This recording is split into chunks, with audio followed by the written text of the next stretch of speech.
Little one, you made it.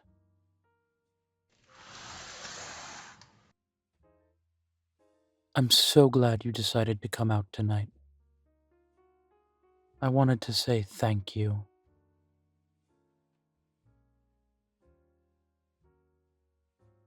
Well, you see, a friend of mine owns the restaurant here, and you've been quite the companion over these last few weeks. You've been there for me more than, well, anyone. So, I would like to show my gratitude, if you would allow me.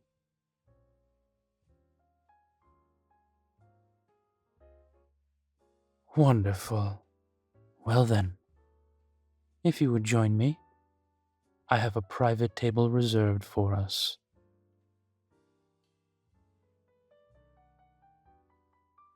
Well, I guess that is true. Every table is private when you rent out the entire restaurant, but in this case, I'd like to think it's the best table in the house.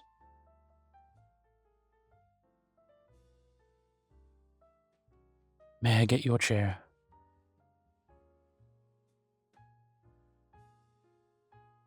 Forgive me. I am a bit... What did you once call me? Old-fashioned, that was it.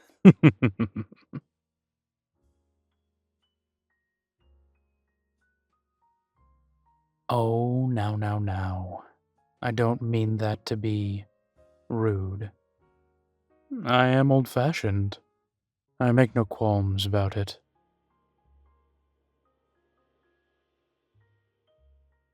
Oh, yes. Let's face it, when you're as old as I am, one tends to get stuck in certain ways. Case in point, your chair. Oh, now. Everyone should get their chair pulled out for them occasionally. It's a sign of respect, of admiration. It's me saying, thank you. Thank you for being such a wonderful companion. Now,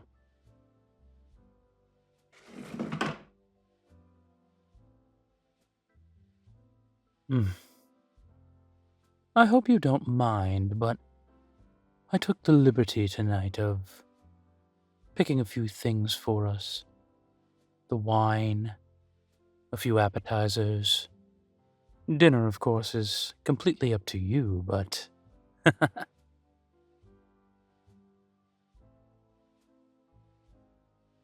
Well, I thought perhaps a nice white to start the evening.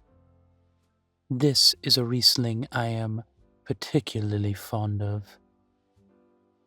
I'm sure you'll enjoy it. Everyone who tries it does.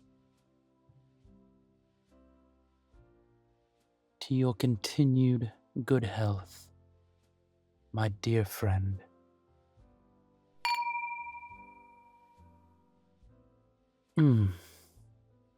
Wonderful, don't you think? I know, right? Again, 400 plus years, and one's palate does tend to get refined.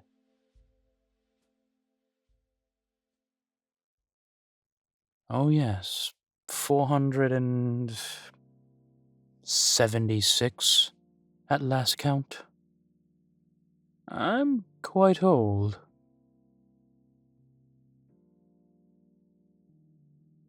I was born in 1546.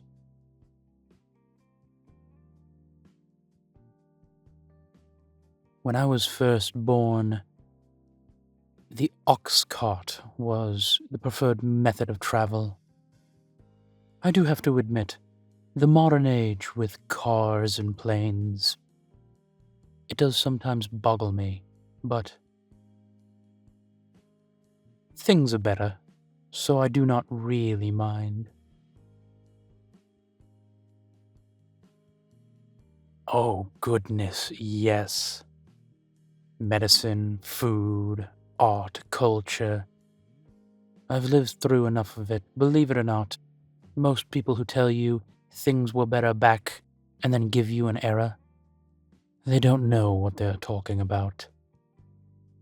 Things are pretty good right here, right now.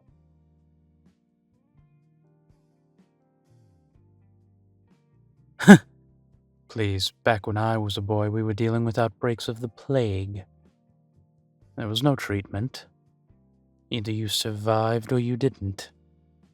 And if you didn't, your body got collected by that very same ox cart, hauled off to be burned. Trust me, things are better.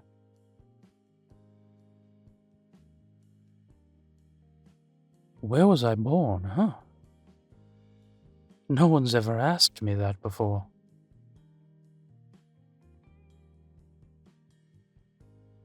Well, you must understand that with most of the vampires within Frosthaven, I'm older than most by at least 100 years. This affords me a certain amount of respect among my community. However, it does also mean people are afraid to talk to me, to ask me questions. I cannot tell you the last time that someone asked me where I was born.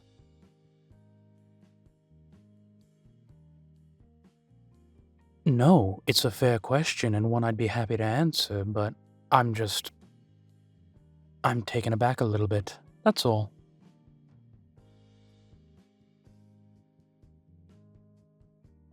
Of course. Well, I was born in a town called Brasov, in what is now Romania.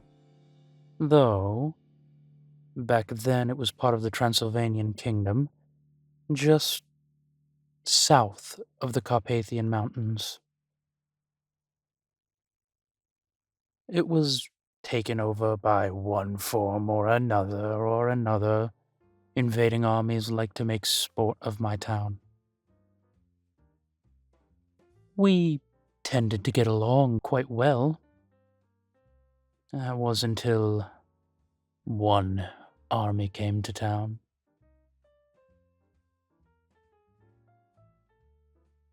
Well, like I said, I was born in 1546. I died, for the first time, somewhere around 1561. At that point, Vlad III of Wallachia was on his campaign of undeath.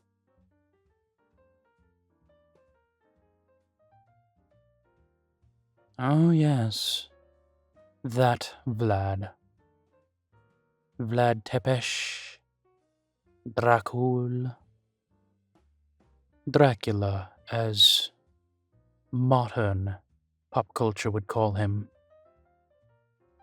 Vlad was pacifying kingdoms that rose against him.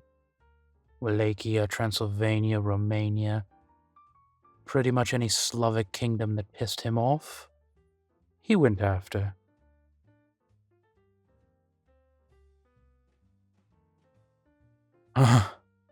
Trust me, there was no standing against Vlad's army at first. He was brilliant. He knew how to fight, he knew how to lead, he knew when to hide, when to run, when to strike. Truly, watching him and his generals was a masterclass.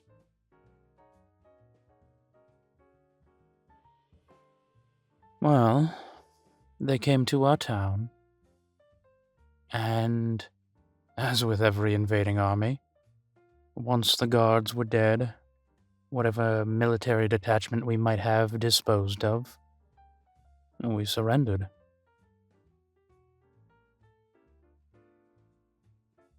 Oh, you must not look at me that way. We didn't fight because we were civilians, farmers and merchants. My father ran a glass-blowing operation. He made vases. We weren't soldiers. Normally, the invading army would excise tax and demand tribute, but not Vlad. Not the legions of the dragon. No, no, no. He demanded a steeper price.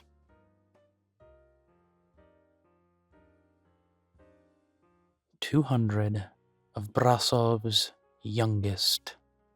So, anyone between the age of 16 and 25 was on the table. I happened to be one of the unlucky ones.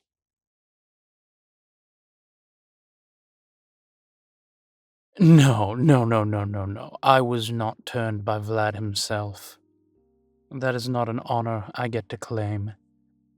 One of his generals.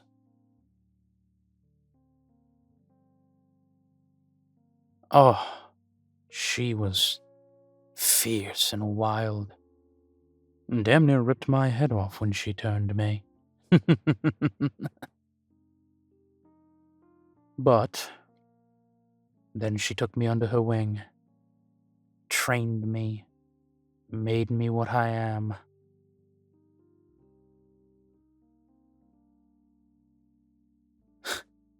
No, not quite. The Deacon you know. I was not always Deacon.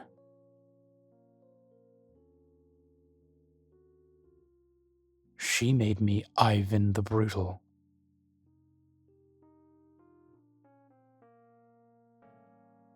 Ivan Vladislav Dragosi. Born 1546. Died and came back to life 1568. 22 years old.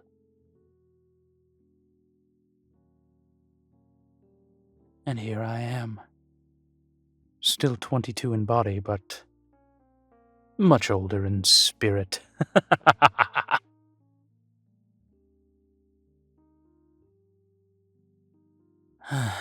Yes, Ivan the Brutal. That's what they called me. Once my maker trained me, she turned me loose with a legion of her finest warriors. We ransacked countrysides, razed villages, sacked cities. I bathed in the blood of my enemies. That sword that you saw me carrying? That was my crest.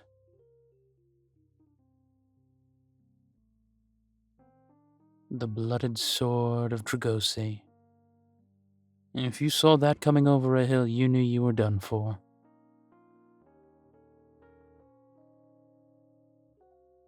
I have quite mellowed in my older days.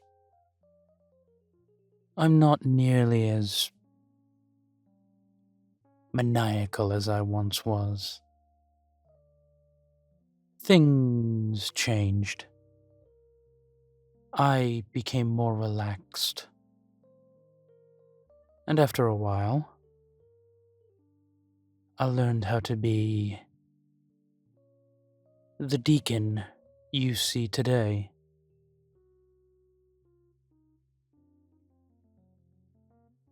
Deacon Adrian Verment. A proper, upstanding citizen of Frosthaven. One of its oldest, mind you.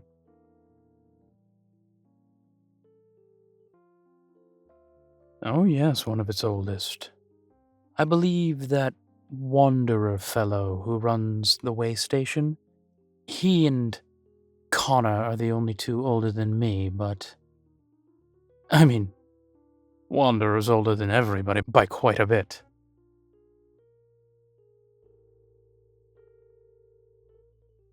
Oh goodness, yes. You have to add another digit when it comes to his age.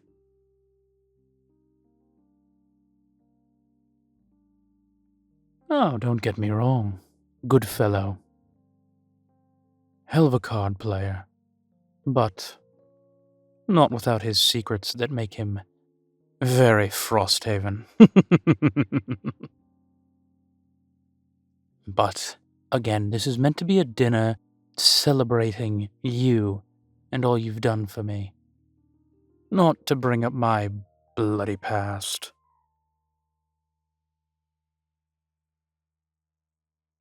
Indeed. We look to the future, don't we?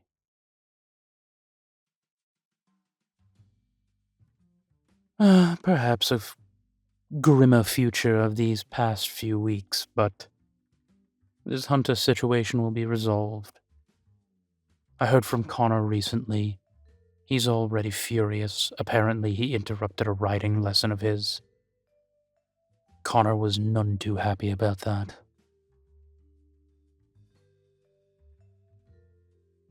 Of course not. Anything interrupting his writing gets him all sorts of crazy.